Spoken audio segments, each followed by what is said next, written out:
আমাদের বাংলাদেশের অনেক প্রবাসী আছে বিদেশে, যারা ভাবেন যে দেশে এসে কি করবেন, তো তারা এই গরুর খামার দিতে পারেন। আসলে শুরুয়াতটা হচ্ছে সব থেকে বড় বিষয়।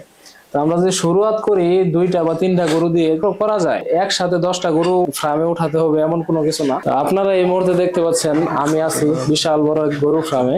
এখানে আছে একজন সফল উদ্যোক্তা, একজন তরুণ উদ্যোক্তাকে আপনারা দেখতে পাচ্ছেন। সে বিশাল বড় এক গরু ফার্ম দিয়েছেন। তো চলুন তার মুখ থেকে কিছু কথা শুনি।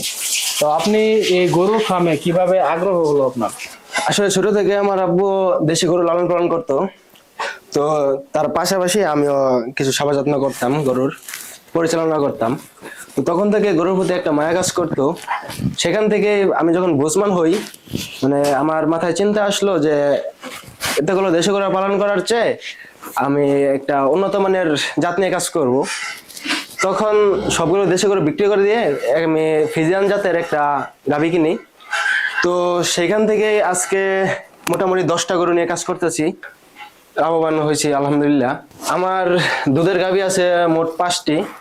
তো এখন দুধ দিচ্ছে 4টি 60 লিটার প্লাস দুধ আসে। যদি উদ্যোক্তা হতে চায় তাদের ক্ষেত্রে আপনার পক্ষ থেকে কি পরামর্শ থাকবে? আমি বলবো সেই বেকার সময়টাকে, আপনার মূল্যবান সময়টাকে নষ্ট না করে আপনার যদি একটি গরু নিয়ে কাজ করেন, উদ্যোগ নিন বা নিজে উদ্যোক্তা হওয়ার চেষ্টা করেন, তাহলে বলবো আপনি সফল হতে পারবেন। একজন উদ্যোক্তা হন, সফল হন। ইচ্ছা থাকলে উপায় হয়, এই কথাটি ধ্রুব সত্য। আমরা এসে দেখলাম গরু ফার্মে একজন সফল উদ্যোক্তা, সে একদম অল্প বয়সে সে একটি গরু ফার্ম দিয়েছেন। আমরা যদি পরিশ্রম করতে জানি তাহলে সফলতা অবশ্যই আসবে। তো আমরা রিয়াদ মাহমুদ ভাইয়ের মতো যদি আমরা পরিশ্রম করতে জানি, ইনশাআল্লাহ সফলতা পাবো।